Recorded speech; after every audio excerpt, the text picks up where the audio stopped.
Hi guys. I wrote something and I wanted to share it with you guys. I wrote it for this month particularly because it is August 2019 and that's the 400-year anniversary of the first recorded slaves being brought to what is now the United States. It's recorded by John Rolfe, who was the infamous widower of Pocahontas.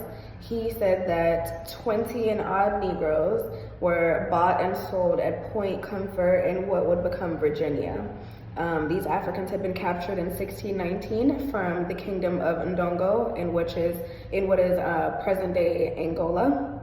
They had actually been captured by the Portuguese for sale in present-day Mexico, but English pirates attacked the ship looking for gold. And remember that at that time in 1619, the United States was not actually independent yet, so it was still a British colony. And so these were British pirates that happened upon these human beings that were being shipped as cargo to the Americas.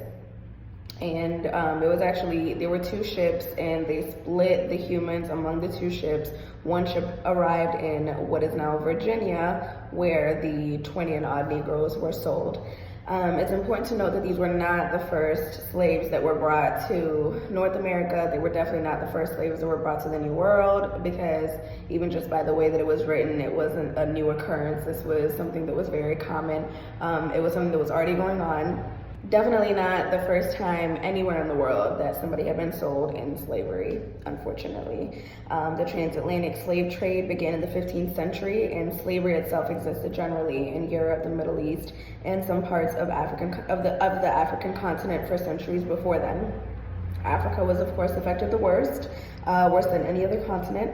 Over 10 million human beings were captured from the West Coast for the transatlantic slave trade, and then another 10 million were captured from the East Coast for the Middle East slave trade. As the rest of the world's population grew, Africa's population remained stagnant or declined between the years of 1500 and 1900. So this is, even though I'm talking about 400 years ago, just to put it into perspective, although this began, and again, it happened before then, but if this began 400 years ago, it only ended about almost about 200 years ago, not even that. As Africans were forced to build the foundations for other nations that exist today, our natural wealth and resources, both in our humanity and in our piece of earth, were ripped out from under us. Our land was stolen, our people were renamed, our empires were erased. And they were empires.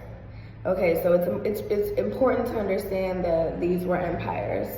You know, these empires, they rivaled the Romans and the Greeks, more wealth than what we see today. In the 14th century, the West African kingdom of Mali was larger than Western Europe.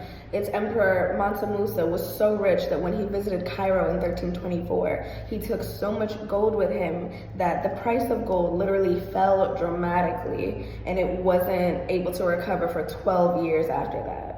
That is how rich he is, or excuse me, how rich he was. Before that, in the 8th century, the Moors, made up of mostly North and West Africans, conquered Iberia, known today as the Western Peninsula of Europe, including countries like Spain and Portugal. Even before that, the East African Kingdom of Aksum was an empire that existed between 100 and 940 AD. So that was over 800 years that this empire existed. Obviously, they were doing something right, you know, even though civilization had come to Africa in the 1600s, but whatever. It is now present-day Eritrea in Ethiopia, that kingdom of Aksum. It even used the name Ethiopia as early as the 300s. This was a trading kingdom that spread its influence through its coins, which are some of the most ancient known currencies. They had their own coins, you guys. Aksum even developed its own language and adopted Christianity in the 4th century, on pace with its European counterparts. You can read about the Ghana Empire, the first to benefit from mining gold, or the huge Songhai Empire of West Africa. I say all this to say, this month and always, I want to honor what it is to be Black. It is a beautiful thing, and it didn't start 400 years ago by any means. There is so much more to Black history than what started 400 years ago. I want to honor those Black men and women who were great and powerful, and those who were captured and made weak. I want to honor them both. I want to honor those kings, like the most successful Egyptian pharaoh, Amenhotep III, who shared power with his wife, a woman, Queen Tiye. I want to honor Antony and Isabella. They were two of those 20 and odd Negroes, and their child would become the first recorded African that was born in English North Africa. So even in the midst of their circumstances, we have to honor them because they brought forth life in a situation that was meant to suffocate life from them. Literally to suffocate the life from them. They somehow were able to find love, to find family, to build a foundation, to build a life here, to thrive. Humanity continued because of them, and that is something so beautiful and so profound.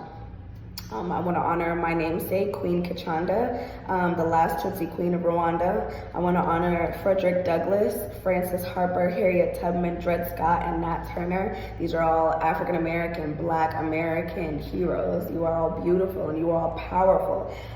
Thank you for finding worth in yourself and courage to force others to find worth in themselves. And above all, I want to honor God. How great is our God, you guys? Somehow we have been strengthened and motivated to live and live abundantly as Jesus promised. We are all a part of an empire today. We've all been able to build a culture, to build lives, to thrive and be amazing and be awesome, regardless of the circumstances that we were forced into. We are all so much more powerful than we know. When we stop and think about the circumstances that Black people around the globe, not just in the United States, not just on the continent of Africa, but around the globe. The circumstances that we have faced and flourished in, from colonialism and occupation to systemized incarceration and poverty, to Native people and Aboriginals having their land stolen from under them because it's our nature to be hospitable to strangers, to allow people in, to bring them into our homes, into our families, into our culture, and introduce them into our strengths, introduce them to our strengths and to our weaknesses. And unfortunately, as beautiful as that has been, it's also something that has been taken advantage of in our communities around the world. You can't help but honor every single breath that a Black person takes, because we are literally the rose that grew from the concrete. And who watered that rose? I'm gonna bring it back to God. Ezekiel 16 says this, starting in verse 4. As for your nativity, on the day you were born, your navel cord was not cut, nor were you washed in water to cleanse you. You were not rubbed with salt, nor swathed in swaddling cloths. No, I pitied you to do any of these things for you, to have compassion on you. But you were thrown out into the open field, when you yourself were loathed on the day that you were born. And when I passed by you and saw you struggling in your own blood, I said to you in your blood, live. Yes, I said to you in your blood, live. I made you thrive like a plant in the field, and you grew, matured, and became very beautiful. It is God that has given us life today and all days, despite what this temporary world has thrown at us. We are blessed and highly favored.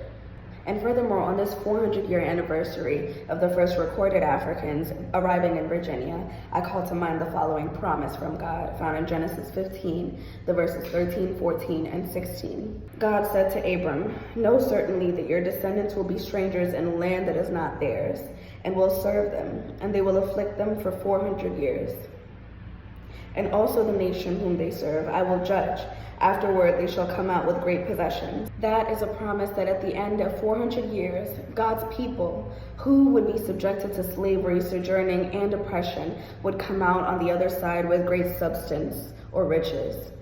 And the Bible says in Exodus 11:2 that the Israelites fully came out of Egypt at the end of that 400-year period, which was 200 plus years of that they were enslaved. They came out with gold, silver, and jewels, all but a payment for all they had contributed to the building of that Egyptian empire. And in the same way, it's important to note that on this 400-year anniversary, there is a debate going on in Congress currently over reparations. There is a serious national conversation going on about paying Black Americans what is owed to them, and I do believe that we will see victory. The media is finally spotlighting, thank you Ava DuVernay, thank you Netflix, thank you Beyonce, thank you to the family members of the victims of unwarranted police brutality and violence like Philando Castile, Eric Gardner, and our beloved Trayvon Martin. Thank you to all of you, and I honor all of you as well. But the media is finally spotlighting systematic racism in our criminal, allegedly it's justice system. This is a very pivotal and crucial moment for Black people, in that we are all currently writing history. We are in charge of our own story, our own narrative. We are in what I believe will be an unprecedented time of favor. We as a unified community need to take an honest look at ourselves, our history, and our current state, and then determine how we will come out of this with gold, silver, and jewels. We need to define what are gold, silver, and jewels to us as a community, looking at ourselves as a community and not as individuals. We need to focus on God. God is spirit, and so are you and I. And God is life. Psalm 91, verses 14 and 15. God says, because he has focused his love on me, I will deliver him. I will protect him because he knows my name. When he calls out to me, I will answer to him. I will be with him in distress. I will deliver him and I will honor him. God will honor us and bring us more than we can imagine, so long as we know his name, so long as we cry out and have faith that he will bring it to us. And I do believe that he will. So with that being said, have an impactful August, you guys. This is a very meaningful month. This is a very important month. This is something that we all need to be aware of around the world. This is something that is very, very important for all of us to remember, take account of, take note of, evaluate where we are as a community, and remember our history, not starting at 400 years ago, but starting at the beginning of history, whatever information that you can find, because it's going to be information that you're going to have to look for and find. It is not information that's readily present or made available to us, but there is a lot of information out there that tells us about our history, that tells us where we come from. It tells us so much about who we are, and we are one. We are a community, and I am so grateful and blessed to be a part of it, and I just pray to God that in this moment of time, we would be aware and we would see that favor and see that unprecedented time of blessings. I truly believe that we're living in it currently. Have a great day.